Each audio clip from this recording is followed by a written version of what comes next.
부르심, 아주 중요한 단어죠. 한자로는 소명이라고 말하고 흔히 영어로 콜링이라고 말합니다. 부르심. 특별히 이 목사가 되는 사람들에게는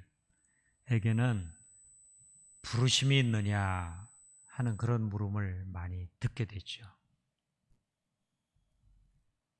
부르심에 대한 분명한 확신과 경험이 없다면 기능적으로 목사 일을 잘한다 할지라도 내적으로는 엄청난 혼란 가운데 시달릴 겁니다.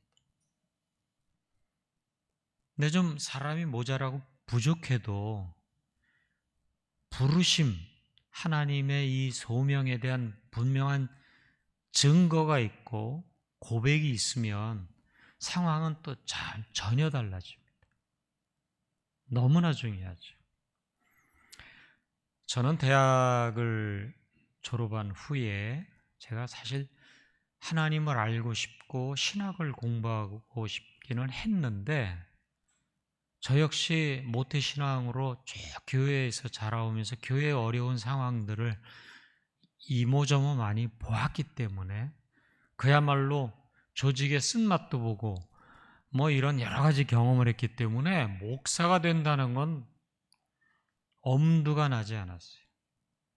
그래서 마음에는 원이지만 도저히 결정을 할 수가 없었어요. 그래서 고등학교에 가서 교사로 이렇게 가르치면서 매년 이렇게 늦가을 가을바람이 불 때쯤이면 이제 열병을 앓듯이 마음고생을 많이 했습니다.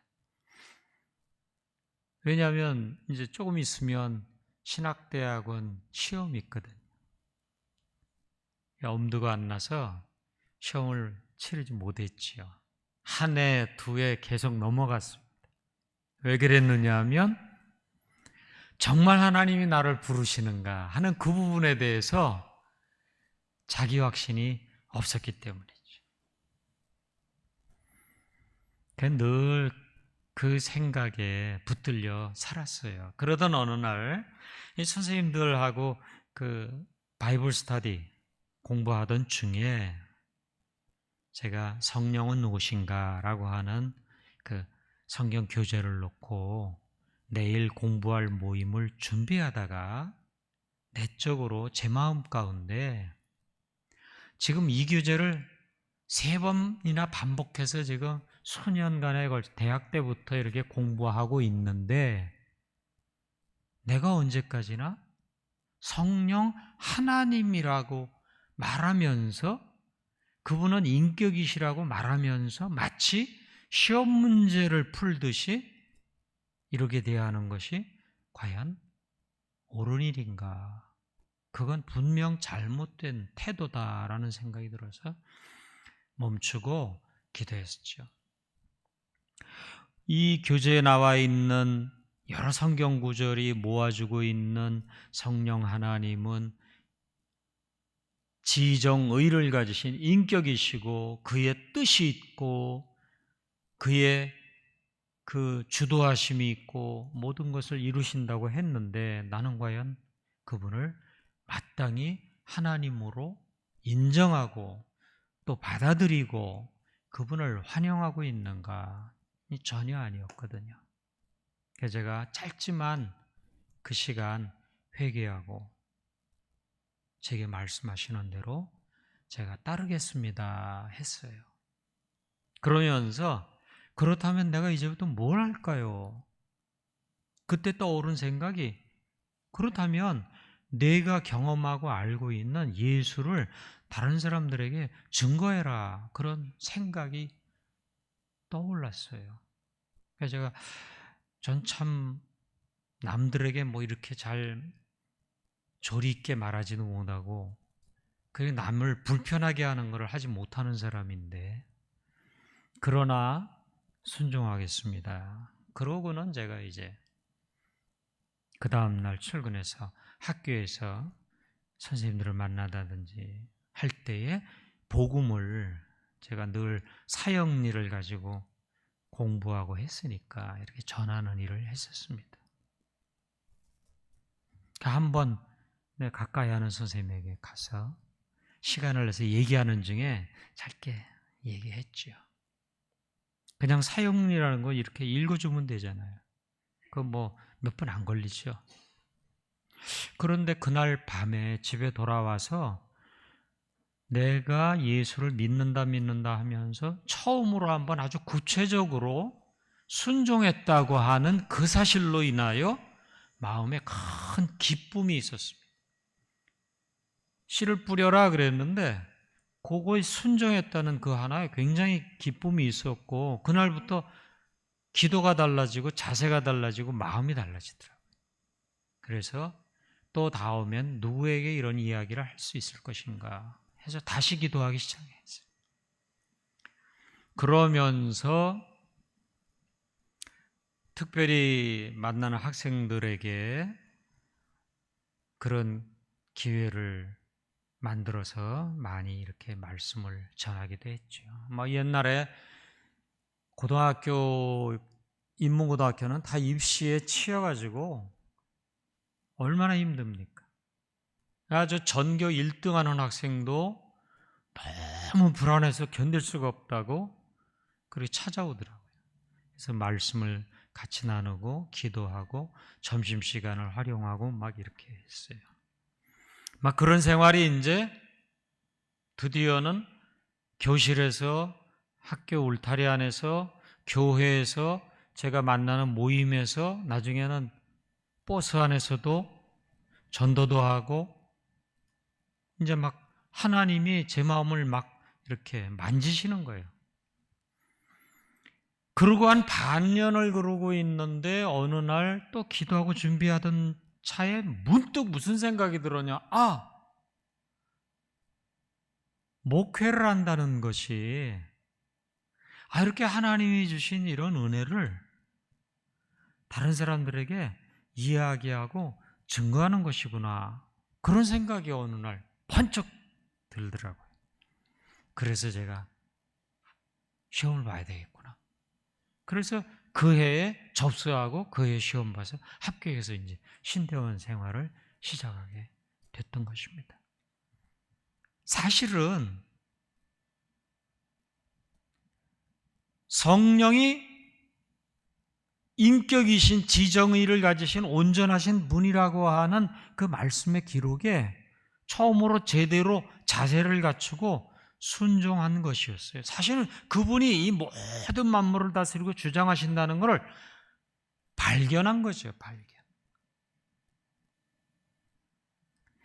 그 빠삐용이라는 영화에서 딱 한 장면 전 기억납니다. 그 억울하게 감옥에 들어갔잖아요. 그게 억울해가지고 막 몸부림치고 그랬잖아요. 그러다가 꿈을 꾸잖아요. 꿈속에서 한 장면이 나오죠. 자기가 광야에, 뜨거운 광야에 홀로 내버려져 있는데 막 길을 헤매는데 저 앞에 누군가 시커먼 무리들이 쫙 나타나잖아요. 그러면서 나는 억울하다고, 나는 무죄라고 막 소리를 지르는데 천천히 다가오더니 뭐라 그러니까 너는 유죄다 그러죠. 왜 내가 유죄냐고. 너는 인생을 허비했다 그러잖아요. 그 말을 듣는 순간 그는 그걸 인정하잖아요. 그래, 나는 유죄야. 근데 저는 그걸 어떻게 생각했냐면 대충 사는 거는 다 유죄라고 생각해요. 우리가 대충 살잖아요. 뭘 들어도 집중하지 못하고 그냥 대충 모임이 있어도 그냥 대충, 그건 유죄라고 생각해요. 특별히 하나님에 대해서 교회 안에서 하나님은 정말 온 마음을 다해서 모든 것을 동원해서 나에게 말씀하시는데 귀 먹은 사람같이 그냥 대충 들어요. 그건 유죄예요.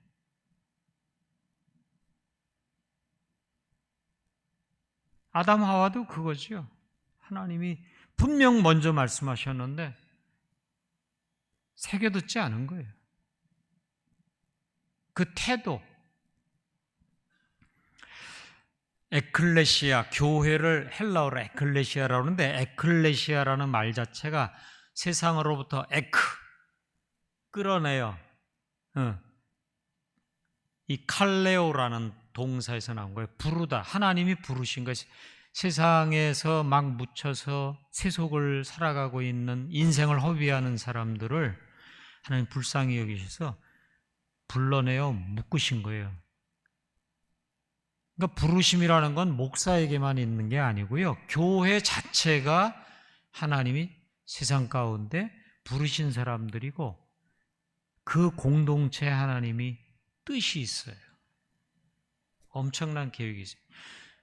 제가 참 어리석게도 모태신앙이지만 말씀도 소홀히 하고 이러면서 대학을 다닐 때까지도 무슨 생각을 가졌냐면 하나님 앞에 온전한 마음으로 헌신하기를 거부했어요.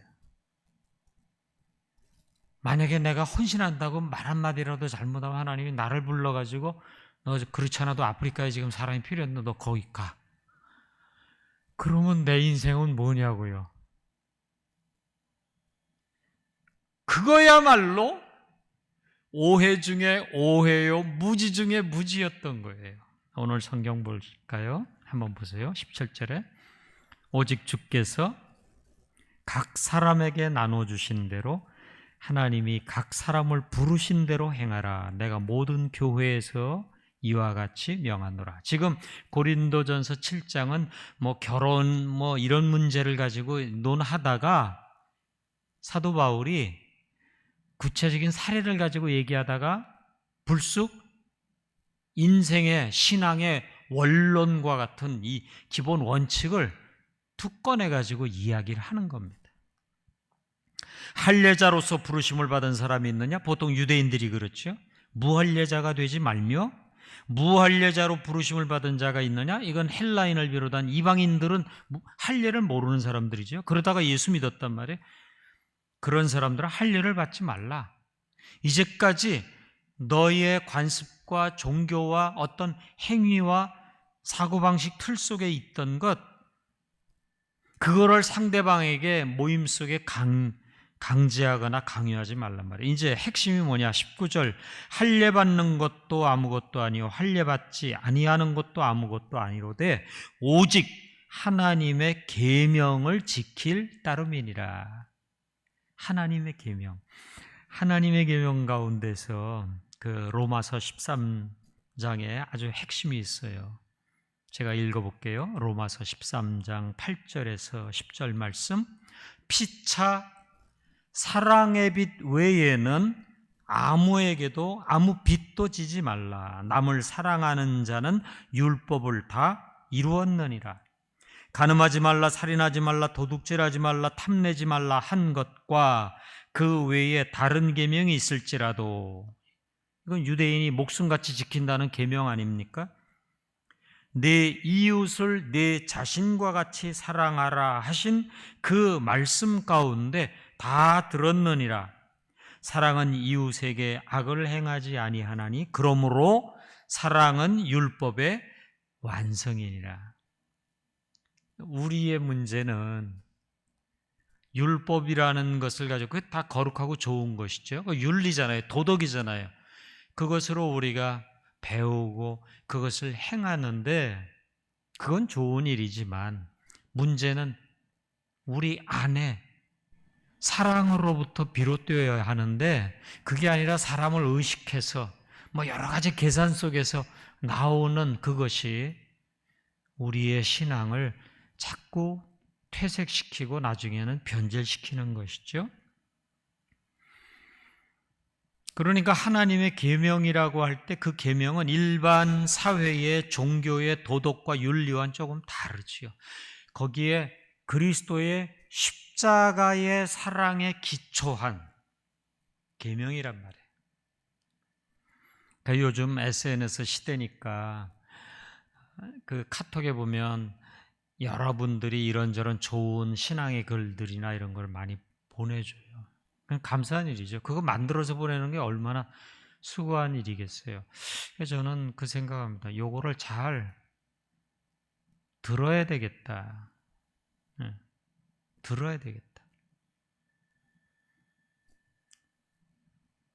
잘 듣고 잘 반응하고 응답하는 게 참 중요하다. 그런 생각을 합니다.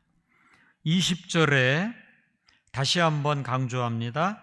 각 사람은 부르심을 받은 부르심, 그 부르심 그대로 지내라. 하나님이 우리 각 사람을 얼굴만큼이나 독특하게 서로 다른 우리를 하나님이 다 아셔요. 우리를 다 내셨으니까. 그래서 우리의 삶을 가장 맞게 하나님의 그 능력과 지혜로 가장 맞은 인생으로 우리를 빚어가셔요. 그 확신이 너무나 중요합니다. 사람의 눈으로 세상의 시각으로 보는 기준과는 근본적으로 다른 분이에요. 그래서 각 사람을 부르셔요. 그러므로 하나님이 나를 어떻게 부르시고 이끌어 가시는가에 대해서 우리가 집중해야 되는 거죠. 요즘 이제 드디어 11월이죠, 지금. 벌써 메시아 연주회 하잖아요. 우리 연말은 늘 메시아로부터 시작하잖아요. 제가 벌써 한 35년 전인 거로 기억하는데 전도사가 돼가지고 첫 설교를 했더니 사리를 주셨어요. 그래서 너무 기뻐가지고 이거를 뭘 할까 그러다가 그거로 오랫동안 제가 벼르던 걸 했는데 뭐냐면 종로서 제가 가가지고 메시아 그 악보집 하고 테이프, 그때는 테이프 들어가요. 테이프 그걸 사가지고 그거를 들으면서 악보를 보면서 들으면서 그랬던 기억이 나요. 그 얘기를 잠깐 하려고 합니다.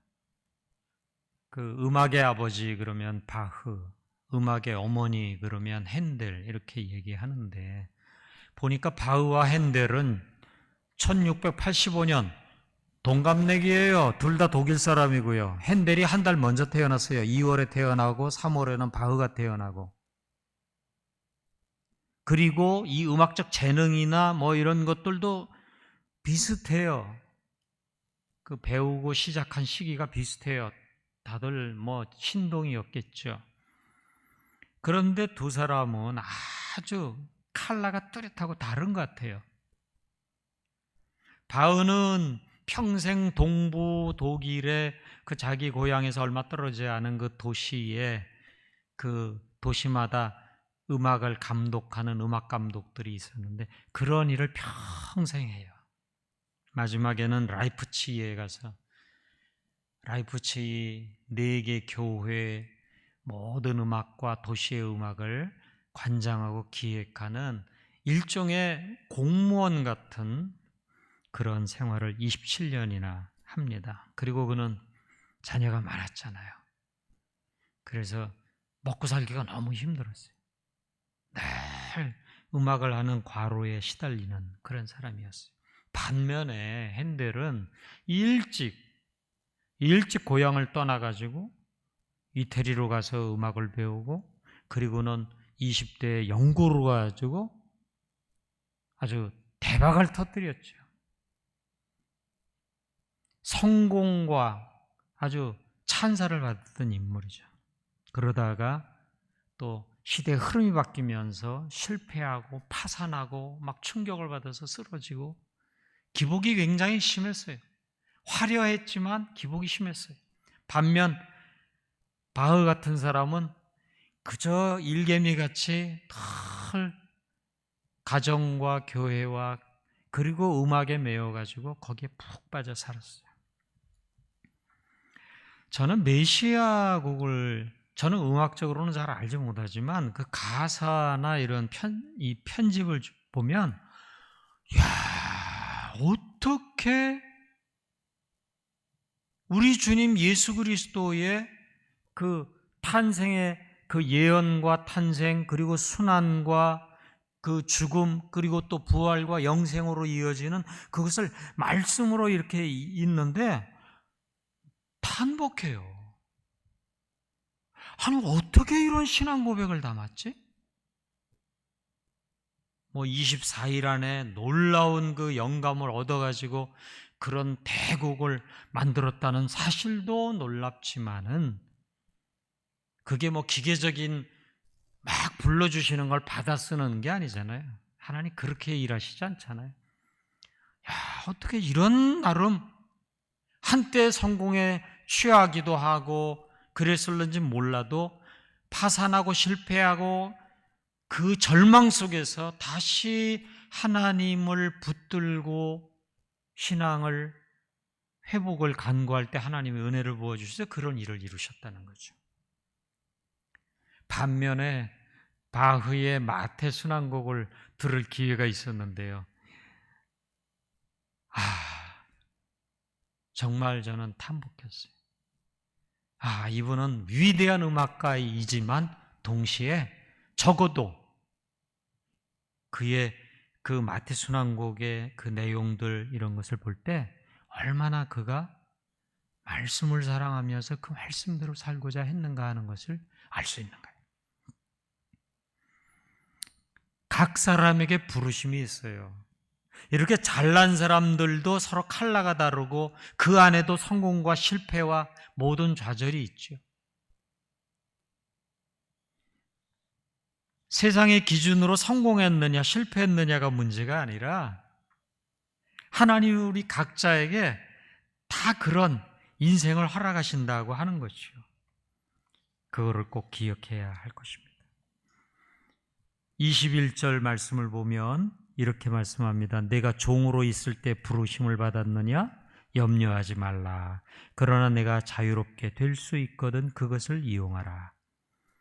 주 안에서 부르심을 받은 자는 종이라도 주께 속한 자유인이요. 또 그와 같이 자유인으로 있을 때 부르심을 받은 자는 그리스도의 종이니라. 뭐 그 당시가 종이 존재하던 사회니까요.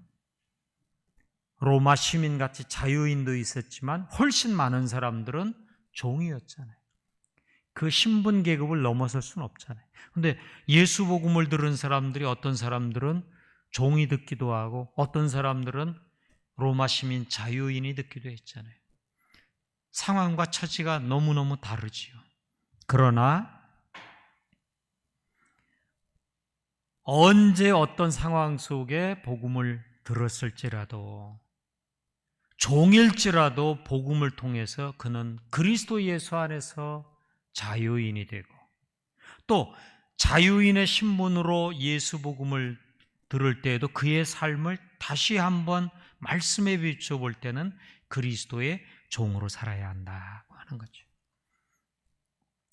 히브리 사람들이 그 유대 사람들 다바르라고 하는 말이 있어요. 이게 말씀이잖아요. 말씀 다바르. 근데 재미있는 것은 광야라는 단어 그게 밑다바르예요. 다바르에다가 미트라고 하는 걸 붙여요. 밑다바르. 근데 그게 또 무슨 뜻이냐면 말씀이 있는 곳 이런 말이 돼요. 오늘 고난이 있고 광야 같은 상황 속에 있다면 바로 그 시간이야말로 하나님의 내게 주시는 말씀이 이제 드러나는 시간이. 성경의 인물치고 광야에서 헤매지 않은 사람은 없어요. 다 광야를 찾을 수밖에 없었어요. 그것은 하나님 사실은 불러내신 거예요. 제가 저 역시 뭐 목회를 할 때 너무 힘들었죠. 얼마나 힘듭니까? 그래서 한 30년 전인데요. 한 3년 동안 차를 타고 조용한 거지. 교회 가서 또 그렇게 기도하기엔 또 소문 날까봐 그럴 수도 없고 차를 타고 어디 나무 그늘 같은 데 가가지고 거기서 정말 하나님께 간절히 마음을 쏟으며 기도했어요. 뭐 앞이 보이질 않았어요. 그야말로 하늘로만 요만한 창이 나 있는 거죠. 절박하게 이렇게 됐어요. 그러다가 어느 찬양곡을 들었는데요. 그 찬양곡이 그게 내 고백이었고 내 눈물이 막 펑펑 쏟아지는 거예요. 하나님의 사랑을 사모하는 자, 하나님의 평안을 바라보는 자, 너의 모든 것 창조하신 우리 주님이 너를 얼마나 사랑하시는지 하나님께 찬양과 경배하는 자, 하나님의 선하심을 닮아가는 자, 너의 모든 것 창조하신 우리 주님이 너를 자녀 삼으셨네. 하나님 사랑의 눈으로 너를 어느 때나 바라보시고 하나님 인자한 귀로서 언제나 너에게 기울이시니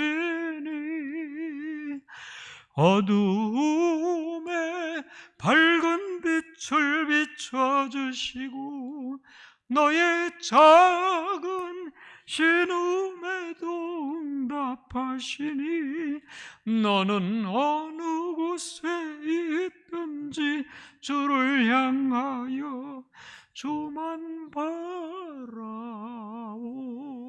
바라올지라. 이 찬양을 잊을 수가 없어요. 이게 제 고백이었습니다.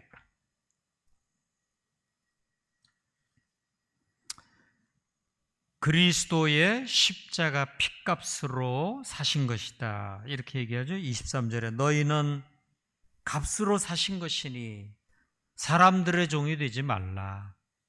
세상의 기준에 따라 너희 인생을 저울질하지 말라.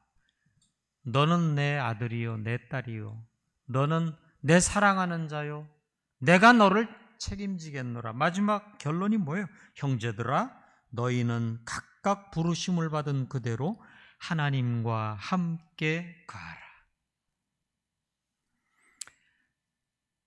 신앙은 세상에서 성공했느냐 실패했느냐 흔히들 거기에서 멈추기 쉬워요. 아니에요. 그거 더 넘어가야 돼요. 사도 바울은 감옥에서 죽었잖아요. 예수님은 십자가 위에서 죽으셨잖아요.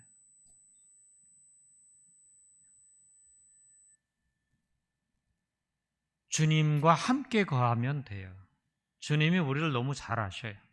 제가 어릴 때 지각을 좀 많이 해가지고 우리 어머니도 아침에 늦게 일어나시고 저도 늦게 일어나. 우리 집안은 어떻게 된 게 다 늦게 일어나. 그래가지고 입시를 국민학교 때 말이에요. 입시가 있어서 그냥 5, 6학년 때 그렇게 학교에서 일찍 부르는데도 우리 같이 눈 떠보면 늦었어. 그래서 저는 착한데 늦어가지고 함락 가가지고 복도에 무릎 꿇고 있다가 선생님이 들어와 그러면 들어가가지고 뭐 옛날에는 뭐 맞는 게 다반사잖아요. 그럼 교탁을 붙들고 한 대 이제 엉덩이 맞아야 되는데 저는 너무 약해가지고 선생님 보니까 얘는 겁이 많아서 매를 대기도 전에 벌써 잘못 맞으면 얘는 죽겠더래요. 그래서 선생님이 다른 놈들은 탁탁 때리면서도 저는 그렇게 안 때렸어요. 왜? 이건 뭐 잘못 치면 죽을 것 같은 놈을 그렇게 하겠어요. 하나님은요 우리의 형편과 처지를 너무 잘 아셔요. 약한 사람은 거기에 맞게 하셔요. 여러분도 여러분 자식들 중에 잘 나가는 자식도 있고 그러지만 조금 부족하고 못 하면 더 뜨거운 마음 사랑으로 더 챙기고 돌보잖아요. 하나님이 그러셔요. 저는 이상하게 평생 그런 은혜로 살았어요. 그러니까 난 너무 미안해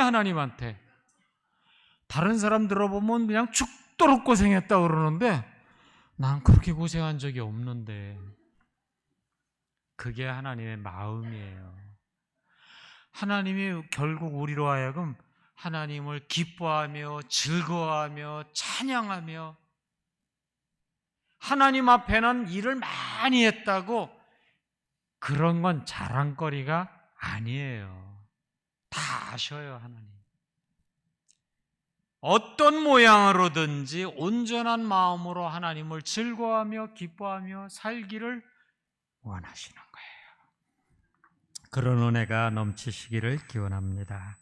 기도합니다. 하나님 감사합니다. 우리를 지으셨기에 우리의 모든 것을 낱낱이 하시고 세상의 기준